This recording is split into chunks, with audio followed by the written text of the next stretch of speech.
Kalau ada temen gue yang cerita betapa menderitanya dia ada di hubungan yang toksik, maaf banget nih, sejujurnya gue gak relate sama lo karena gue gak pernah mengalami itu.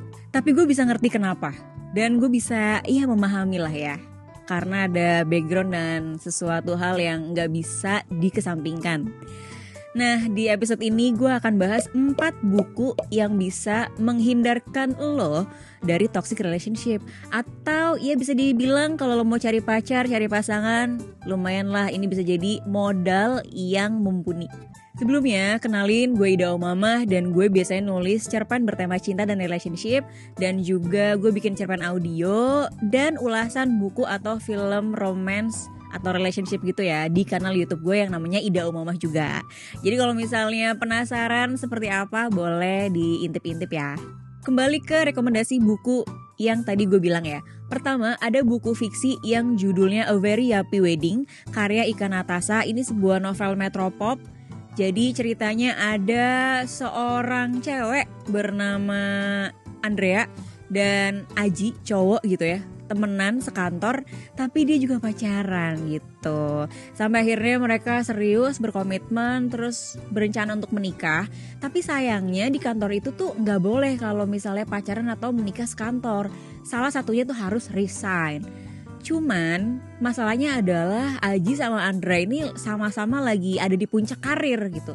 Dan tentu saja ya, orang tuanya Aji alias calon mertuanya Andrea itu menyuruh Andrea untuk resign. Padahal dia lagi moncer-moncernya di kantor. Selain itu, permasalahan yang mereka hadapi berikutnya adalah mereka berdua cemburuan. Gue gak tahu ya zodiaknya apaan. Mungkin Scorpio, mungkin Leo. Gue gak hafal zodiak-zodiakan ya. Gue cuma tahu zodiak Gemini, Pisces, Aries yang ada di sekitar gue doang. Sama Cancer. Nah, jadi entah kenapa Andrea sama Aji tuh cemburuan banget. Jadi misalnya gini, Andrea punya mantan gitu, terus mantannya masih temenan sama dia. Aji cemburu. Terus Aji dicemburuin sama Andrea gara-gara dia ditugasin sama anak magang cewek cakep juga di kantornya. Jadi gitu deh, jadi mereka berdua tuh cemburu-cemburuan sampai gak jelas banget. Hingga akhirnya di hari H pernikahan ya, Andrea itu masih cemburu lah ya, ngambek sama Aji. Dan Andrea menelepon mantannya yang bernama Radit. Kalau nggak salah Radit ya, apa Adit? Radit kayaknya. Nah Radit, mereka ketemuan kan. Ngobrol. Andrea cerita lagi punya masalah apa. Dan jajang, mereka berciuman. Tepat sebelum akad. Gue juga jadi ingat bahwa gue pernah punya temen yang kayak Aji dan Andrea gitu ya, nikah sekantor. Tapi memang ceweknya yang resign karena waktu itu cowoknya punya jabatan yang lebih tinggi. Jadi ya mereka sepakat untuk kayak udah deh gak nikah gitu. Ya udah deh lo yang resign, gue yang terus gitu. Ya kalau di Andrea dan Aji ini kan sebenarnya masalahnya lebih ke kepercayaan masing-masing ya. Dan kelabilan emosi atau kelabilan Andrea dan Aji.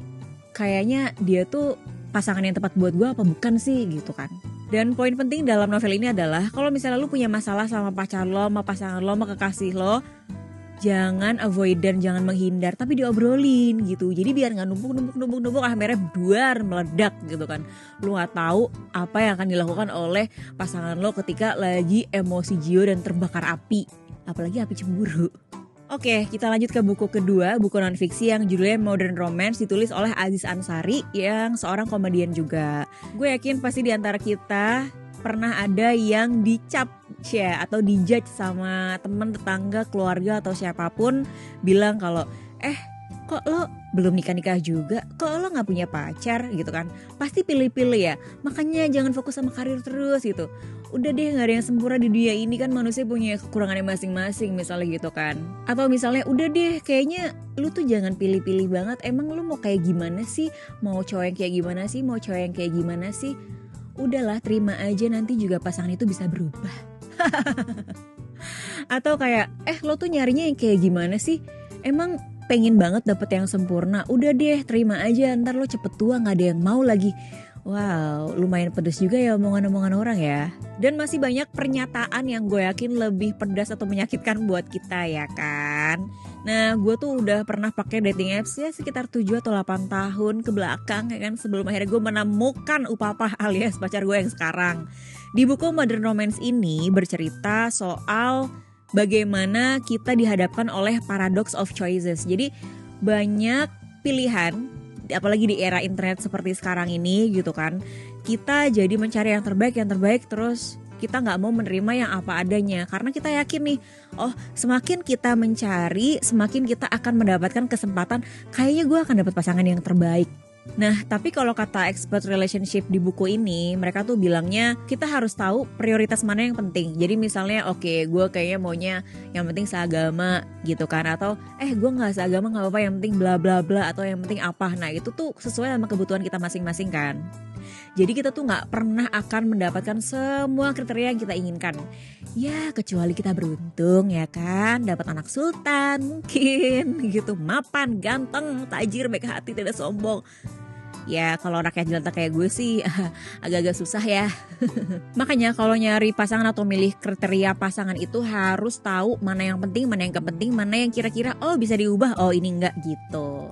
Kita beralih ke buku ketiga yang sangat gue favoritin di 2023 ini. Buku non-fiksi judulnya 8 Rules of Love, ditulis oleh Jay Shetty. Jay Shetty ini seorang mantan biksu dan dia sekarang menjadi dating coach, expert in relationship gitu ya kira-kira. Nah jadi buat gue ini tuh sebuah buku pertapaan cinta agar kita mencintai pasangan kita, mencintai kekasih kita secara lebih mindful gitu, lebih tidak menyakiti dia. Makanya di buku ini dia tuh ngasih refleksi-refleksi yang isinya pertanyaan-pertanyaan di setiap subbabnya, agar kita tuh bisa mengenal siapa diri kita, terus trauma apa yang pernah kita hadapi. Pokoknya banyak banget deh. Dan gue merasa pertanyaan-pertanyaan dia itu ngebantu banget biar kita bisa mengenal diri kita sendiri.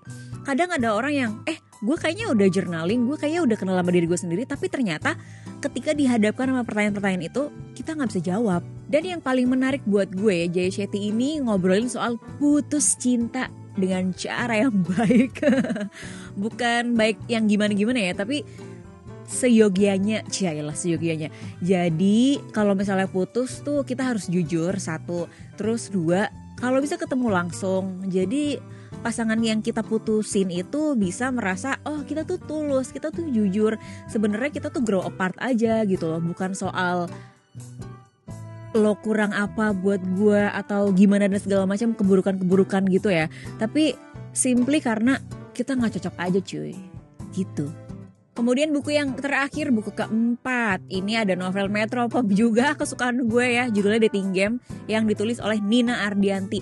Kalau misalnya lo adalah pembaca teen lit, chick lit, Metropop, lo akan tahu nama Nina Ardianti ini karena ya 10 tahun lalu juga novel-novel Metropop ini kan muncul. Dan ketika gue baca Dating Game ini gue rasanya kayak wah, aftertaste-nya nih sama nih kayak gue baca pertama waktu gue umur 20-an awal lah ya gitu. Jadi menyenangkan gitu, gaya menulisnya rapi, mengalir banget dan jenaka gitu ya, konyol.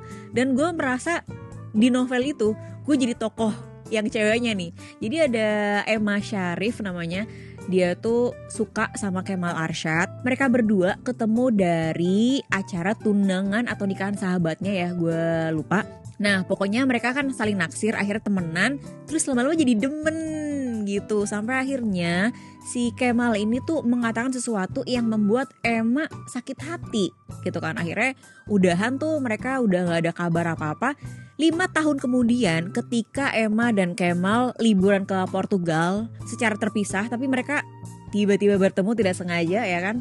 Kemal bilang kalau gue tuh masih punya rasa yang sama kayak lo 5 tahun lalu gitu. Kan ini jadi kayak wah, lo gimana sih Mal? Dulu aja lo gak tahu apa yang lo mau, terus lo labil banget gitu, sementara gue tahu apa yang gue mau gitu kan, kata Emma. Nah dan disitulah konfliknya muncul. Jadi kayak Emma nih ditarik ulur oleh Kemal gitu loh ibaratnya. Jadi ya cowok-cowok tolong banget nih, kalau misalnya mau tarik ulur cewek-cewek boleh gak caranya yang lebih elegan ya kan, atau lebih gentle. Jangan kayak Kemal gini nih. Masalahnya apa? Emma tuh gak mau ngelepas Kemal gara-gara Kemal ini digambarkan di novel ini sebagai lelaki yang matang, mapan, good looking. Terus cara-cara dia nge-treat cewek itu luar biasa manis. Sampai gue aja merasa gue pengen deh jadi Emma sesekali. gimana rasanya digombalin sama cowok kayak Kemal yang sebenarnya dia tuh sayang gitu. Cuma dia tidak mau berkomitmen karena takut dengan apa yang pernah terjadi di masa lalunya dengan pasangan sebelumnya.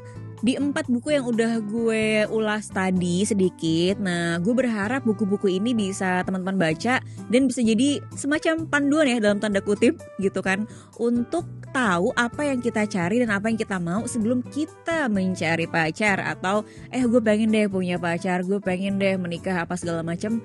Nah ini tuh bisa menjadi awalan yang tepat lah, bisa menjadi bekal, bisa menjadi awalan yang tepat untuk kita berelasi biar nggak jadi toksik gitu kan. Kan sayang ya kalau misalnya kita belum selesai sama diri sendiri, terus masih ada emotional baggage yang luar biasa besar, tiba-tiba ketemu sama orang yang dia nih gak salah apa-apa ya, dia gak punya dosa apa-apa, tiba-tiba kita melampiaskan konflik yang ada di dalam diri kita ke orang tersebut yang akan jadi calon pacar atau calon kekasih kita. Kan kasihan ya kan. Seyogianya, semestinya si calon pacar atau calon kekasih kita itu menerima cinta kita seutuhnya dong ya kan, secara sehat gitu. Jadi biar lebih bijak aja menyikapi kalau kita jatuh cinta tuh seperti apa sih ke orang lain. Dan kalau misalnya kalian gak pengen ada drama-drama yang lumayan menyebalkan di masa pacaran, buku ini juga cocok dibaca. Baiklah, segitu aja dari gue. Semoga ulasan tadi berguna dan menghibur. Jangan lupa like dan subscribe channel Potluck Podcast Kolektif untuk tahu update terbaru soal ulasan buku dari gue. Follow Instagram @potluckpodcast dan @idaumamah untuk tahu update-update cerita cinta apa yang sedang gue tulis untuk berikutnya. Oh, satu lagi, jangan lupa tulis di kolom komen kira-kira buku atau fiksi, non-fiksi yang pengen kalian rekomendasikan bagi gue, jadi biar gue bisa ulas gitu di kanal ini. Terima kasih udah nyimak sampai akhir video. Semoga hari kalian berbahagia dan sehat-sehat terus. Sampai jumpa di episode berikutnya.